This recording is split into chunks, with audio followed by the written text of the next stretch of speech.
ചേട്ടാ ഒരു പൊറോട്ട. അവിടെ ഒരു പൊറോട്ട വേണ്ടി. ചേട്ടാ പൊറോട്ടയ്ക്ക് എന്താ കറി? ബീഫ് ഫ്രൈ, ബീഫ് ഉലത്തിയത്, മുട്ടക്കറി, chicken chukka, chicken masala, chicken dry fry. ചേട്ടാ ഇവിടെ പൊറോട്ട കിട്ടിയില്ല. പൊറോട്ട അടിക്കാനേ ഒരാളെ ഇവിടെ. പൊറോട്ട പൊറോട്ട പൊറോട്ട പൊറോട്ട പൊറോട്ട പൊറോട്ട പൊറോട്ട. ആട്ടയുടെ അവശിഷ്ടം കൂട്ടിക്കുഴച്ച് 4 നേരം മൃഷ്ടാനം വിഴുങ്ങാനൊക്കുന്ന സൂപ്പർ താരം പൊറോട്ട. പൊറോട്ട വേണമല്ലോ, പാവങ്ങളുടെ ഭക്ഷണമല്ലോ, രുചിയുടെ രാജാവല്ലോ, പൊറോട്ട വേണമല്ലോ. പ്രകൃതി ജീവന പ്രവർത്തകരുൾപ്പെടെ 12ഓളം സംഘടനകൾ കേരളത്തിൽ ശക്തമായ ക്വിറ്റ് പൊറോട്ട സമരം തുടങ്ങിക്കഴിഞ്ഞു. പാവം പൊറോട്ടയുടെ ദൂഷ്യഫലങ്ങൾ ഇപ്പോൾ ലോകം മുഴുവൻ വ്യാപിക്കുകയാണ്. കേരളത്തിൽ പൊറോട്ടയ്ക്ക് നിലനിൽപ്പില്ലാതായപ്പോൾ നാട്ടിലെ പൊറോട്ട വിദഗ്ധരൊക്കെ കടൽ കടന്ന് ദുബായിലെത്തി. ദുബായിൽ അങ്ങനെ പൊറോട്ട ബിസിനസ് വൻ കോമ്പറ്റീഷൻ നേരിട്ടു. കുഞ്ഞു കുഞ്ഞു കഫറ്റേരിയകൾ പോലും പൊറോട്ടയുടെ പരസ്യം കൊടുത്തു തുടങ്ങി. രജനി പൊറോട്ടകൾ, ഒരെണ്ണം കഴിച്ചാൽ 100 എണ്ണം കഴിച്ച മാതിരി. രജനി പൊറോട്ട, രാവിലെ 1, ഉച്ചയ്ക്ക് 1, രാത്രി 1. രുചിയോ മെച്ചം, വിശപ്പോ തുച്ഛം. രജനി പൊറോട്ടകൾ, 5 പൊറോട്ട വാങ്ങുമ്പോൾ ഒരു സുലൈമാനി സൗജന്യം.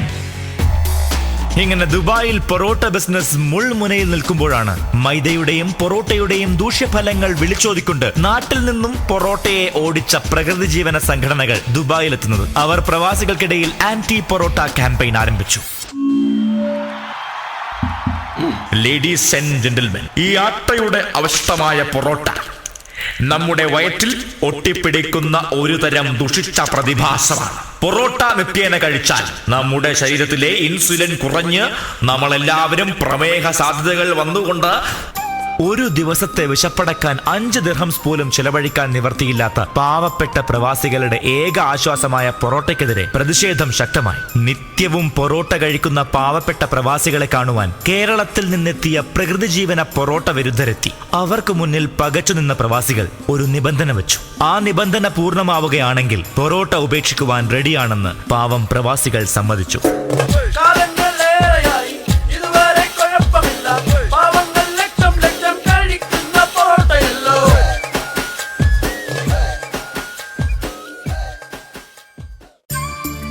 നിത്യവും പൊറോട്ട മാത്രം കഴിക്കുവാൻ നിവൃത്തിയുള്ള പാവം പ്രവാസികളെ പൊറോട്ടയുടെ ദൂഷ്യഫലങ്ങൾ പറഞ്ഞു മനസ്സിലാക്കി അവരെ പൊറോട്ടയിൽ നിന്നും പിന്തിരിപ്പിക്കുവാൻ നാട്ടിലെ പ്രകൃതി ജീവനക്കാരെത്തി. അവരോട് പാവം പ്രവാസികൾ ഒരു കാര്യം ആവശ്യപ്പെട്ടു. സാറന്മാര് പറയണതൊക്കെ ശരിയാ, പൊറോട്ട ശരീരത്തിന് കേട് തന്നെയാ. പക്ഷെ ഞങ്ങൾ എന്ന് ഈ പൊറോട്ട കഴിക്കാൻ ഒരു കാരണമുണ്ട്. അത് മനസ്സിലാക്കണമെങ്കിലേ സാറന്മാരെ നമ്മുടെ കൂടെ ക്യാമ്പിൽ നമുക്ക് കിട്ടണ ശമ്പളം വാങ്ങി 1 മാസം ഞങ്ങളിൽ ഒരാളെ കഴിയണം. എന്താ, റെഡിയാണാ? പിന്നെന്താ, ഓഫ് കോഴ്സ് വി വിൽ. അങ്ങനെ പ്രവാസികളുടെ ആവശ്യപ്രകാരം നാട്ടിൽ നിന്നും പൊറോട്ടയെ ഓടിക്കുവാൻ ദുബായിലെത്തിയ പൊറോട്ട വിരുദ്ധ ആഫീസർമാർ പ്രവാസികൾക്കൊപ്പം അധ്വാനിക്കാൻ തുടങ്ങി. ജീവിതത്തിൽ ഇതുവരെ കാണാത്ത ആംബിയറിലുള്ള അധ്വാനം അവർ കണ്ടു. അങ്ങനെ 1 മാസത്തിന് ശേഷം സാറന്മാരെ എങ്ങനെയുണ്ടായിരുന്നു 1 മാസം? It was good experience. ചെറിയ നടുവേദന, മൈറ്റ് ബി സെർവിക്കൽ സ്പോണ്ടിലോസിസ്. അയ്യോ എന്റെ സാറേ, മലയാളത്തിൽ പറ. ഇത്രയും ദിവസം സാറ് കാലത്ത് എന്നതാ കഴിച്ചേ? Parotta, sorry, parotta sandwich. I mean parotta കേടാണ്. ബട്ട് പറഞ്ഞ് ബട്ടം തിരിയേണ്ട സാറേ. 1 മാസം ഞങ്ങളുടെ കൂടെ ഞങ്ങളെ പോലെ ജീവിച്ചപ്പോ കയ്യിൽ പൊറോട്ടയ്ക്കുള്ള കാശ് മാത്രമേ ഉള്ളൂ. എല്ല് മുറിയെ പണിയെടുക്കണമെങ്കിൽ കാലത്ത് പൊറോട്ട കഴിച്ചാലേ ഉച്ച വരെ വിശക്കാതിരിക്കുള്ളൂ. അത് സാറന്മാർക്ക് മനസ്സിലാക്കി തരാനാ 1 മാസം ഞങ്ങളുടെ കൂടെ നിൽക്കാൻ പറഞ്ഞത്. But parotta, you know, it's unhealthy.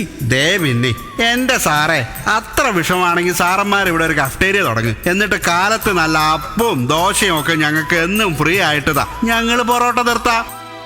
ഞങ്ങളാരും പൊറോട്ട ഇഷ്ടമുണ്ടായിട്ട് കഴിക്കുന്നതല്ല സാറേ. വേറെ നിവൃത്തിയില്ല.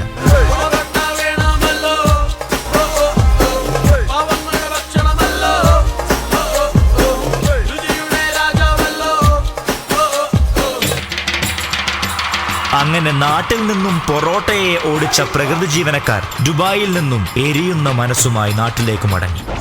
പൊറോട്ടയല്ലാതെ ചുരുങ്ങിയ ചിലവിൽ ഏറെ നേരം പാവം പ്രവാസിയുടെ വിശപ്പടക്കുന്ന എന്തുണ്ട് എന്ന ചോദ്യം ഉത്തരം കിട്ടാതെ അവരുടെ മനസ്സിൽ പ്രവാസത്തിന്റെ മായ്ക്കാനാകാത്ത ഒരു ചിത്രം കോറിയിട്ടു.